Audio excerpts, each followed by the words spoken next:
Hello, everyone. I would just like to take this opportunity to thank you for taking the time to check out my story.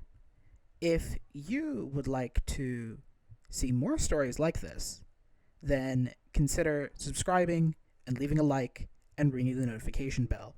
I will pass this on to Ranni the Witch, last queen of Karia Manor, who will read my story, The Poisoning. The Poisoning, read for you by Ranni the Witch, last queen of Karia. Kaede sat alone. Despite her status as Lord Hiragawa's doctor, her room was cozy and intimate. On a low wooden dresser, filled as much with jewelry as it was with charcoal scratchings of organs and anatomic models, candles burned and dripped down the edge. She was waiting. She knew her sister would come. She had 2 flat red cups laid out before her and a bottle of sake next to her. Outside the estate that had once belonged to Lord Hiragawa, in the courtyard the clan and their various bannermen laughed and drank. And every so often, the wind would carry drum beats like distant rain punctuated by the thunderclap of laughter. It brought Kaede some comfort to know that the feast was going smoothly enough thus far. After months of bloodshed, it was finally time to unite what was left of the Hiragawa clan under a new banner. The fighting lasted for little over a year now, but somehow it felt like a lifetime.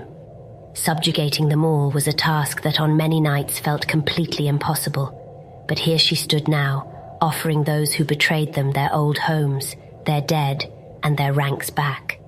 Kaede raised her glass and Suzume poured a little bit of sake. The truly strong show forgiveness and mercy in victory, Kaede said, echoing Lord Hiragawa's words. That's what I'm doing now, right, Suzume? The bright-eyed girl bowed her head. You are the only one who can make that decision, Lady Kaede. Perhaps, Kaede thought as she drank to steady her nerves. She wanted to believe that those who betrayed her came to her forgiveness out of respect for Lord Hiragawa, but she knew better. No faction was large enough to survive this turbulent age of war alone, and fighting for a year bled most of them dry of money and men.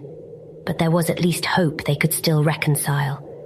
The shoji door slid open, and a servant pressed her head to the floor, saying nothing. Her sister stood on the threshold. She was garbed in a robe of red and white gold embroidery around the hems, the colors of blood and mourning. Though they looked alike, Kaede could tell that time stole from her. Her face was wrinkled, despite being younger by 2 years. Despite her best attempts to hide it with dye, she knew her sister's hair had begun to grey. And her eyes. Her sister's eyes were normally soft as charcoal as she laughed and cried and seemingly held boundless joy when they were little girls. Now, the woman before her had 2 shards of flint in her eyes, and they burned with hatred. Kaede didn't have to force a smile. I am glad you came, Kyoko. As the name came out of her mouth, in an instant, she saw the girl who she grew up with, but the woman before her was a stranger. Lady Nagashima. Kyoko corrected it with icy courtesy. I must say, it is rather odd that you would invite your enemies to a feast after you kill their husband. Enemies, Kaede repeated. I suppose you're right, and that I owe you an explanation. Take a seat. Her sister didn't take a seat. Instead, she drew a small dirk hidden in the folds of her kimono and pointed it at her, whispering like a viper about to strike. Give me one good reason I don't kill you here and now. Suzume attempted to put herself between them, but with a hand, Kaede stayed her. Go outside and wait, she ordered. This was her sister, and she was going to face her alone. Kaede never rose. She simply said, I wanted to tell you the truth. She clenched her fist to keep her tears from falling. She shifted subtly, to conceal her breast rising as she took a deep breath to steady her heart. Even as she tried to silence it, her heart beat so loud in her ears. Thump, thump, thump. Kyoko's eyes searched for her for a long moment before she laughed like a lit fuse of a firecracker. So the Hiragawa clan lies in ruins because we refused to fall under your feet, is that it? She stepped closer. If I could, I would cut out that lying tongue of yours. Kaede never rose. The steel gleamed in the light of the candles, staring at her like the venomous fang of a snake. Kyoko was always good with smaller weapons than with a bow or a naginata, Do it, Kaede said, almost half hoping her sister would. She held her gaze. Kyoko faltered, but Kaede went on. There are no guards here. If you believe that taking my head is what you need to find peace, do it. But I believe you know as well as I how that ends. And how that ends for Shigenori. Kyoko's face was somehow pale as snow, yet fiery at the same time. For a moment, Kaede believed that her little sister would drive that blade through her throat for using her own son as leverage against her, but she stayed still, trembling with fury. You would dare hurt my son, she shouted. But Kaede shook her head. I simply meant he would be sad to see me dead. I am his aunt after all, and he has been with me for a year now. She let the words sit for a moment before driving the final nail home. Besides, if you really wanted to take my head, you should have carried a more efficient weapon than that. Kyoko froze, still pointing the blade at Kaede. Sit down, Kyoko. Her voice dropped to a whisper. We have much to talk about. Kyoko sat down and sheathed the blade and placed it on the ground next to her. She took up the flat red sake cup and poured the red, clear, steaming sake into her cup first, then into Kaede's. Tonight, Shigenori will return home with you, Kaede said, taking a sip of sake and feeling the sour tendrils run through her body before giving away to that burning sensation as it went down her throat. After seeing her take a sip, Kyoko followed. She gave her a look. When can I see him? But Kaede smiled and said, Tonight after the feast. Consider it a gesture of good faith. Her sister, however, didn't smile. Talk, she said. You went through all this trouble to get me in this room so you can feed me this lie. Kaede shook her head again, and while she smiled, her heart felt like it was growing louder. Lie. I have never been a good liar. Remember when you accidentally burned Kingo's prized horse? Kyoko's almond-shaped face held no joy in it. That was a lifetime ago. It happened to someone else. Kaede dropped her smile and said, All right, the truth. It's true Lord Hiragawa came to me, but it was to make him immune to poisoning. His son's death devastated him. I heard. Kyoko was silent. Her brow furrowed as she stared into her cup, now nearly empty. Even as an adult, Kyoko never lost her tells that she was thinking furiously. No doubt she tried picking apart the inconsistencies in her stories from the ones she had heard. At the time of his death, she was away in Hagi trying to secure an alliance with the warrior monks of the Sohei Jigaku. Kaede went on, You should have seen him. He barely ate. He had bags under his eyes that went down to his nose. I feared that if I didn't comply, he would take his own life. Summoning the grief came easy.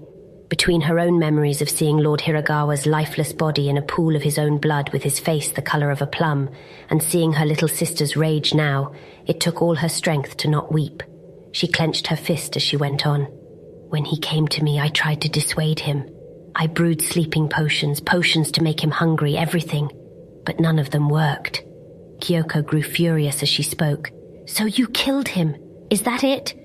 Tears streamed down her sister's cheeks, staining pale face with red trails, like blood. What was I supposed to do? Kaede raised her voice but collected herself before continuing, desperately hoping her voice didn't break. I told him that to build an immunity to a poison takes time and small doses. You still believe that hogwash? I may not be a doctor like you. She spat the word doctor with such venom it made Kaede suppress the urge to wince. But I believe that when you poison a man, he gets sick, not better, and you should know that too. Her own composure was in tatters and she raised her voice. He was going to kill himself if I didn't do something. Except he did die, Kaede. Him, my husband, and 200 men and women trampled under your ambition. You might climb higher, Kaede, but you climb a mountain of corpses. You killed them just as much as I did. Kaede thought but didn't say it. Amid the tense silence, Kaede drained the last of her sake. Less for the taste and more to give her time to think. Kyoko followed suit. Do you think I wanted to rule this clan? Kaede started, but Kyoko shook her head. I know you do. Why else would you kill Lord Hiragawa? Kaede snapped. Well, I am sure you would love it if I could send him into your arms for comfort. I don't want to lead this clan, sister. I have no choice. We are already surrounded by enemies.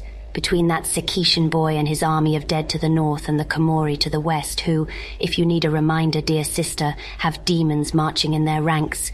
We don't need more. Kyoko stopped as though she had slapped her across the face. Tears flowed down her face, staining the matting beneath red like a bloody rain. Any more enemies? I loved him and you killed him.